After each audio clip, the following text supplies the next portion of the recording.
अगर peace talks चल रही हो तो कोई कंट्री अचानक ऑयल टैंकर क्यों पकड़ती है? और अगर ये एक्सीडेंट नहीं है तो ये और क्या है? चाइना इस मीटिंग से खुद ही बाहर हो गया, यूरोप घबरा गया और अमेरिका और रशिया बात कर रहे हैं। इस वैक्यूम में कौन घुस रहा है, ये समझना बहुत बहुत ज्यादा जरूरी है। दोस्तों, ये कड़वा सच है कि शांति हर एक को पसंद नहीं आती। कुछ कंट्रीज की इकोनॉमी ही वॉर पर चलती है। फ्रांस और यूके ने रशिया का ऑयल टैंकर रोका। मीडिया बोला ये रूटीन चेक है। मैं कहता हूं ये शांति का सैबोटाज है। पाकिस्तान का एक ही बिजनेस मॉडल है दोस्तों, आसपास अगर जंग हो तो और डॉलर बटोरो। यूएन फेल हो चुका है, पुराना वर्ल्ड ऑर्डर टूट रहा है और नया सिस्टम लिखा जा रहा है बिना हमें बताए। दोस्तों, मैं फिर कहता हूं इतिहास भारत को बार बार ये मौका नहीं देगी। और अगर इस बार भारत टेबल पे नहीं बैठा तो रूल्स भारत के खिलाफ ही लिखे जाएंगे। वंदे मातरम दोस्तों। मैवरिक जियोपॉलिटिक्स के आज के सेशन में आप सबका बहुत बहुत बहुत स्वागत है। दोस्तों, आगे बढ़ने से पहले प्लीज लाइक और सब्सक्राइब जरूर कीजिए चैनल को। आप लोग देखते हैं चैनल लेकिन सब्सक्राइब नहीं करते। थोड़ा सा हमें एनकरेज कीजिए। छोटा भाई हूं मैं आपका, थोड़ी सी मेहनत करता हूँ ये सारा चीज बनाने में। आपका सब्सक्रिप्शन बहुत बहुत मैटर करता है। बहुत बहुत धन्यवाद। आज मैं आपसे एक सीधा सवाल पूछता हूँ। अगर दुनिया में पीस प्रोसेस चल रहा हो तो कोई कंट्री ऑयल टैंकर क्यों पकड़ेगी? चलो और भी क्लियर कर देता हूँ। रशिया का ऑयल टैंकर, भरा हुआ टैंकर, फ्रांस यूके ने मिलकर इंटरसेप्ट किया। ये एक्सीडेंट नहीं था, ये एक मैसेज था। और मैसेज ये था कि शांति मत होने दो। यहीं से समझ आता है कि यूरोप घबरा चुका है।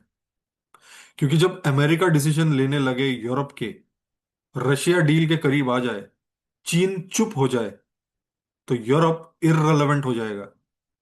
उसको कोई पूछने ही नहीं वाला यूरोप को। इसी बीच पुतिन ने कहा ग्रीनलैंड अमेरिका लेना चाहता है, चलो मुझे कोई प्रॉब्लम नहीं है। दोस्तों, ये सेंटेंस न्यूक्लियर बॉम्ब से कम नहीं थी यूरोप के लिए जियोपॉलिटिक्स में। मतलब रशिया प्लस अमेरिका का अलाइनमेंट, यूरोप का वीटो खत्म, चाइना आइसोलेटेड, अलग थलग। और जब यूरोप का पावर चला जाता है तो वो आग लगाता है, आग। पुरानी कॉलोनियल पावर है ना दोस्तों, आदत से मजबूर है, बाज नहीं आएंगे अपनी आदतों से। अब आते हैं एक सवाल पर। ट्रंप ने जो पीस बोर्ड बनाया वो क्यों बनाया? जवाब बहुत ही सिंपल है। यूएन यूएन काम नहीं कर रहा है। वो तो हम कई सालों से देख रहे हैं, यूएन काम ही नहीं करता। कोई वॉर रोक नहीं पाता, किसी दो देश के बीच में शांति स्थापित ही नहीं कर पाता यूएन। यूएन का मतलब क्या हो गया है? Statements, resolution, condolences. ओ, हम दुख व्यक्त करते हैं, सॉरी हमें बहुत दुख है, आपके देश में 5,000 बच्चे मर गए, यमन में लाख लोग मर गए, उस पर कोई स्टेटमेंट नहीं आएगा। वीटो पॉलिटिक्स चलती रहती है वहां पर। पांच सिक्योरिटी काउंसिल में 5 परमानेंट मेंबर्स है, यूके, अमेरिका, फ्रांस, चीन और रशिया। एक ने भी अगर वीटो कर दिया वो बिल गिर जाता है। ये सारे फीचर्स है ना उसके। चीन एक बटन दबाता है और 190 देश म्यूटेड, सबका मुंह बंद। ट्रम्प को ये सिस्टम, पता नहीं ट्रम्प को ये सिस्टम पसंद नहीं है मैं ऐसा कहूं, या रियली ये सिस्टम अपने आप में इतनी गलत थी, इतनी लचर थी कि कोई ना कोई आके उसे बदल गया और वो ट्रम्प निकला। ट्रम्प तो वैसे ही चाचा चौधरी है। इसीलिए पीस बोर्ड का डिजाइन सिंपल है दोस्तों। 2/3 majority is equal to decision. इसीलिए चीन बोला थैंक यू, नो इंटरेस्ट। चीन ने कहा मुझे इसमें कोई इंटरेस्ट नहीं है। कौन आया, कौन नहीं आया? इसमें यूएई है, पीस बोर्ड में सऊदी है, तुर्की है, इसराइल है, पाकिस्तान है। बट ऑब्वियस, जहां भीख है वहां हमारा छोटा भाई होगा ही, पाकिस्तान। चीन नहीं है। और यहीं से रशिया का एंट्री पॉइंट खुलता है दोस्तों। पुतिन कोई इमोशनल लीडर नहीं है दोस्तों, वो एक कैलकुलेटर है। पुतिन को मैं एक कैलकुलेटर की तरह देखता हूं। पुतिन ने कहा मैं पीस बोर्ड में आ सकता हूं, पर मेरे पैसे फ्रीज मत करो। अमेरिका लगभग लगभग 5 बिलियन, यूरोप लगभग लगभग 240 बिलियन। इनके पास पुतिन का इतना पैसा पड़ा हुआ है। पुतिन का डील, 5 बिलियन से स्टार्ट करो, बाकी दरवाजा खुल जाएगा। ट्रम्प को समझ में आ गया, चीन बाहर है, रशिया अंदर है, बोर्ड को एक लेजिटिमेसी मिल गई है, इसीलिए ट्रायलैटरल टॉक्स शुरू हो गए हैं। यूक्रेन डील सच क्या है? जेलेंस्की बोलता है 98% चीजें सॉर्टेड हैं। 98%, और ये यूक्रेन की तरफ से आ रहा है। कंसेशंस, डॉनबास का इकोनॉमिक जोन, ऑक्युपाइड टेरिटरी को रिकग्निशन देना, सैंक्शंस लिफ्ट करना, एसेट डी फ्रीज करना। इससे एक चीज होती है दोस्तों, पुतिन वापस मेन टेबल पर आया है नेगोशिएशंस के। Putin has become extremely strong after Ukraine war, extremely strong, one of the strongest leaders along with Modi ji, along with the US president or Xi Jinping. Putin has become again very very very strong. अब जरा tanker incident पे वापस आते हैं, क्योंकि यहीं पर पूरी कहानी का मास्क उतरता है, मुखौटा उतरेगा। फ्रांस और यूके ने मिलकर रशिया के ऑयल टैंकर को इंटरसेप्ट किया, और मीडिया ने इसे दिखाया, ऐसे दिखाया जैसे ये कोई रूटीन एनफोर्समेंट है, सैंक्शंस कंप्लायंस है, रूल बेस्ड ऑर्डर है। पर दोस्तों, जियो पॉलिटिक्स में रूटीन कुछ भी नहीं होता। इसीलिए सबसे पहला सवाल, पहली बार टैंकर गया? नहीं। रशियन ऑयल शैडो फ्लीट तो पिछले कई सालों से चल रही है, जब से रशिया यूक्रेन वॉर चल रहा है, जब से सैंक्शंस लगे हैं। यूरोप को हर टैंकर का रूट पता होता है, उसकी इंश्योरेंस पता है, उसकी रजिस्ट्री पता है, सब कुछ पता है। दूसरा सवाल, पहली बार पता चला है क्या आपको? यूके और फ्रांस को पहली बार पता चला है क्या रशिया का डार्क फ्लीट चल रहा है? नहीं। सैटेलाइट ट्रैकिंग से, एआईएस के डेटा से, नेटो के मॉनिटरिंग से, सब कुछ रियल टाइम में होता है। तो फिर असली सवाल बचता है, अभी क्यों, इसी वक्त क्यों, और इसी टैंकर को क्यों? जवाब थोड़ा अनकंफर्टेबल है, क्योंकि पीस डील यूरोप के बिना हो रही है। यूक्रेन और रशिया की पीस डील यूरोप के प्रेजेंस के बगैर हो रही है। अमेरिका बात कर रहा है, रशिया नेगोशिएट कर रहा है, यूक्रेन को प्रेशर आ रहा है कि जल्दी जल्दी क्लोज करो, और यूरोप साइडलाइन, इग्नोर्ड, इररेलेवेंट। जब आप टेबल पर नहीं बैठते हो, तो आप टेबल हिलाने की कोशिश करते हो, ये वही है। ये टैंकर इंटरसेप्शन कोई लीगल एक्ट नहीं था, ये पॉलिटिकल सिग्नल था। सिग्नल रशिया को कि हम तुम्हारी इकोनॉमी को अभी भी तकलीफ दे सकते हैं। एक सिग्नल अमेरिका को भी कि भैया हम अभी भी प्लेयर्स हैं। और एक सिग्नल यूक्रेन को भी, हम तुम्हारे साथ हैं, शांति मत करो, शांति मत होने दो। अभी इसमें सबसे कमीना आदमी निकला जेलेंस्की, सॉरी, पर है वो। सबसे डेंजरस रिएक्शन मैं अगर कहूं तो जेलेंस्की का है। जेलेंस्की तुरंत बोला, एक्सेलेंट मूव, आपने रशिया का टैंकर पकड़ के बहुत बढ़िया किया। अरे भैया, अभी तो तू तू बोल रहा था कि 98% एवरीथिंग इज क्लोज्ड। 98%? भैया 98% और 100% में फर्क ही कितना रहा है? और फिर तो वो भी ये बोलता है कि कितना बड़ा दोगला है, देखिए जेलेंस्की। कहता है एक्सेलेंट मूव। सोचिए दोस्तों, अगर आप सच में पीस चाहते हो, तो क्या आप इस तरीके का प्रोवोकेशन को अपलॉड करोगे, उसको तालियां दोगे, शाबाशी दोगे? इस स्टेटमेंट का क्लियर मतलब है, यूक्रेन भी यूरोप के साथ खड़ा है, यूक्रेन पीस डिले करने को रेडी है। फायदा है जेलेंस्की का, पर्सनल फायदा पीस डिले रेडी करने में, पीस, सॉरी सॉरी, पीस को, शांति प्रस्ताव को डिले करने में। वॉर इकोनॉमी को थोड़ा और चलाओ, क्योंकि जब तक वॉर चलती है, एड आता है, पैसा आता है, पावर सेंट्रलाइज्ड रहती है। सेंट्रलाइज पावर रहेगी तो बगैर इलेक्शंस के यूक्रेन में जेलेंस्की अभी भी बैठा होगा, और अनिश्चित काल तक बैठा रहेगा। इलेक्शंस डिले होंगे, लेकिन पीस का मतलब है अकाउंटेबिलिटी, उसे जवाब देना पड़ेगा। इलेक्शंस होंगे, हार जाएगा, मोस्ट प्रोबेबली तो हार ही जाएगा वो। पावर शेयरिंग, सवाल जवाब, यूक्रेन के लोग उससे सवाल करेंगे कि भैया क्या किया तूने, हमारी इकोनॉमी को क्यों बर्बाद कर दिया, हमारे प्यारे देश को क्यों बर्बाद कर दिया। बैठ के बात कर लेता, नेगोशिएशन कर लेता रशिया के साथ। ये सब वो लोग भी जानते हैं यार, Russia is a big big country, और तुम रशिया से नहीं लड़ सकते। और हर लीडर पीस के बाद स्ट्रांग नहीं रहता, इसीलिए ये पीस नहीं चाहता। और ये इंसिडेंस क्यों डेंजरस है? क्योंकि ये टैंकर एम्प्टी नहीं था, भरा हुआ था, कमर्शियल कार्गो ले जा रहा था। इसका मतलब direct hit on Russian revenue, direct escalation, red line crossed. और पुतिन जैसे लीडर के लिए रेड लाइंस सिंबॉलिक नहीं होती, वो रेस्पॉन्स इनवाइट करती ही है। तो अभी देखिए अब क्या होगा।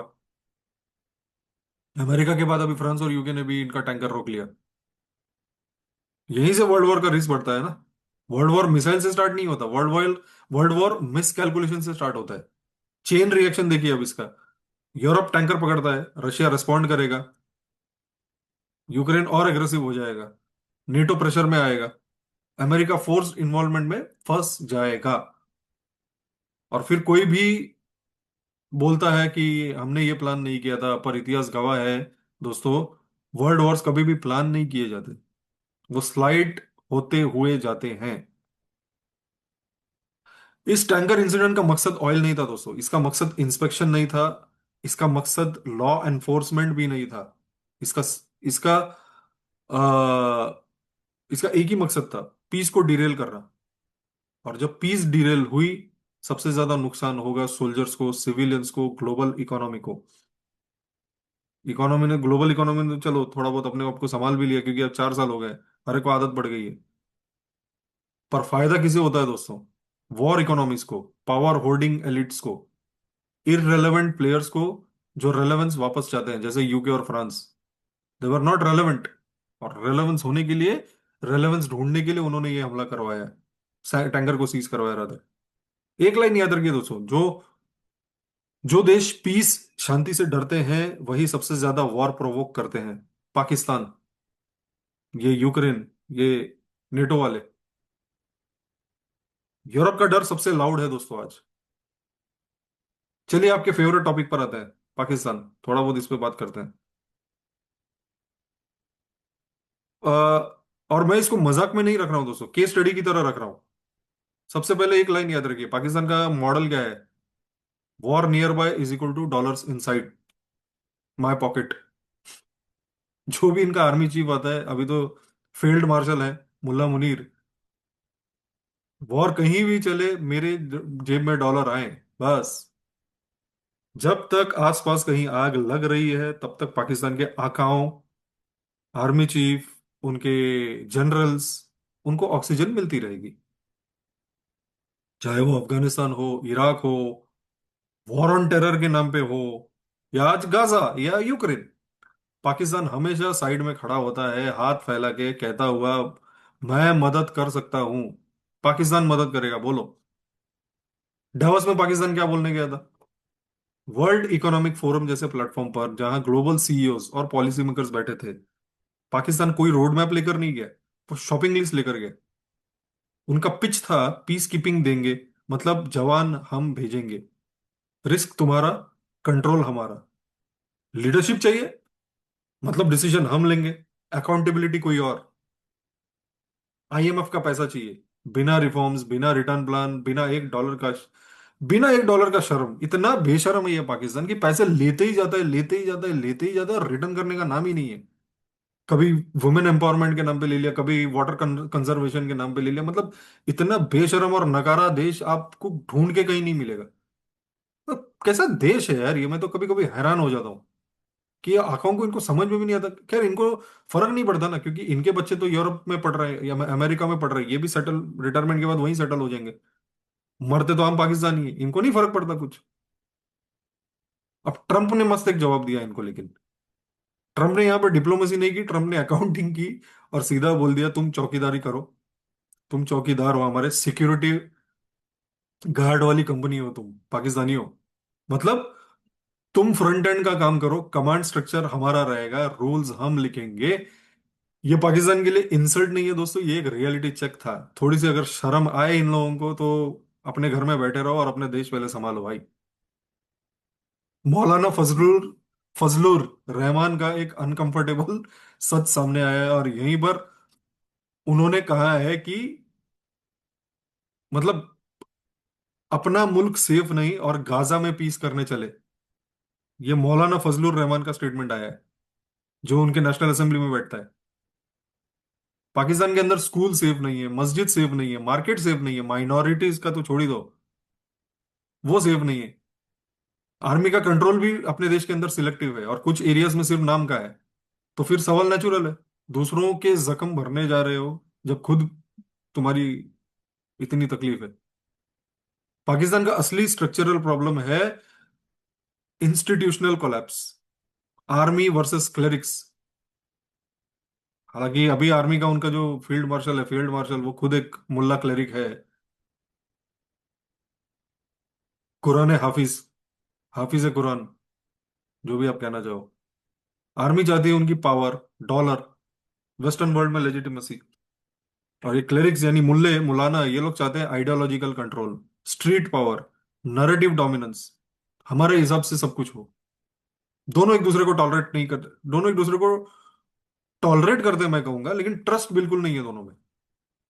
अब दूसरा प्रॉब्लम है पाकिस्तान का, डॉलर का एडिक्शन। पाकिस्तान की इकोनॉमी का इंजन कोई एक्सपोर्ट नहीं है, कोई मैन्युफैक्चरिंग नहीं, कोई इनोवेशन नहीं, कोई आईटी। भारत की तरह कोई आईटी का सॉफ्टवेयर एक्सपोर्ट नहीं करता पाकिस्तान।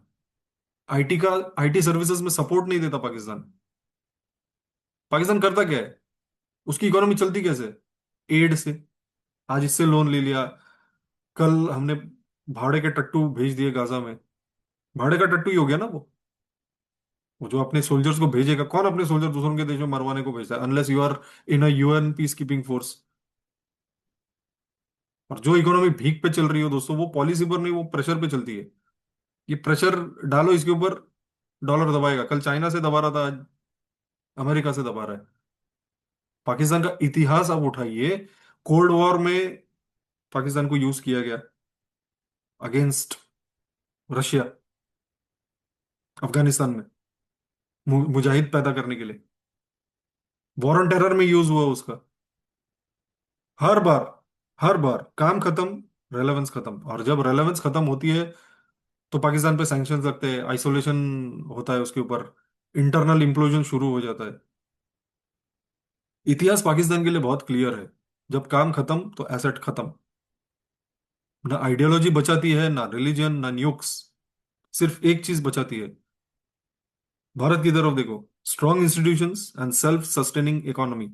राहुल गांधी कितने भी कहें, कितनी भी बार बोले कि हमारे इंस्टीट्यूशन स्ट्रांग नहीं है, हमारे इलेक्शन कमीशन पे वो उसको डाउट है, जुडिशरी पे डाउट है, boss, we are still a very very strong institution and self sustaining economy. और पाकिस्तान दोनों जगह फेल है। आखिर में एक लाइन, पाकिस्तान आज भी ये समझ रहा है कि वो इंडिस्पेंसिबल है उसकी लोकेशन की वजह से। वो जिस लोकेशन में है, जियो स्ट्रेटेजिक लोकेशन, उसे ये लगता है कि उस लोकेशन के दम पर दुनिया उसको बेल देगी, दुनिया उसको पैसा देगी। सच ये है कि पाकिस्तान रिप्लेसेबल है फुल्ली।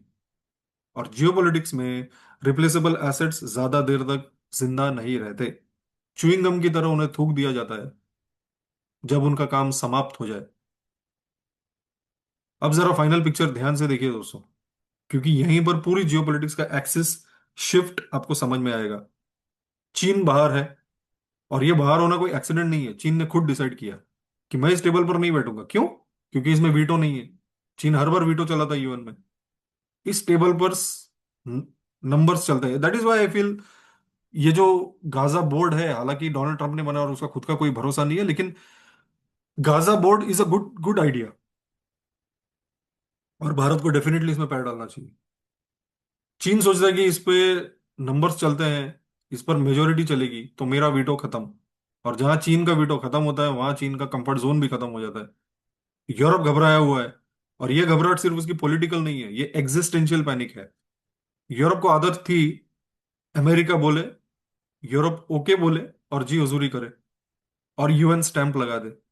आज सीन ही पूरा उलट गया है। अमेरिका डिसाइड कर रहा है, रशिया नेगोशिएट कर रहा है, और यूरोप साइड में खड़ा टैंकर पकड़ रहा है। पकड़े भाई, और चार टैंकर पकड़ ले रशिया के, रशिया कुछ ना कुछ और जुगाड़ निकाल लेगा। इसीलिए फ्रांस यूके जैसे डेस्परेट मूव्स आप देख रहे हैं, ये आ रहा है। और ये और आएंगे, जैसे जैसे यूक्रेन और रशिया का पीस डील साइन होगा, होने की तरफ जाएगा, ये और होगा। क्योंकि जब आप टेबल से बाहर हो जाते हो दोस्तों, तो आप टेबल पलटने की कोशिश करते हो। रशिया अमेरिका टैक्टिकल अलाइनमेंट में है। ये परमानेंट दोस्ती नहीं है, लेकिन ये एक आइडियोलॉजिकल भाई भाई भी नहीं है। ये एक अंडरस्टैंडिंग है हाल फिलहाल। तुम अपना काम करो, मैं अपना काम करता हूं, और एक दूसरे के कोर इंटरेस्ट को क्रॉस नहीं करते।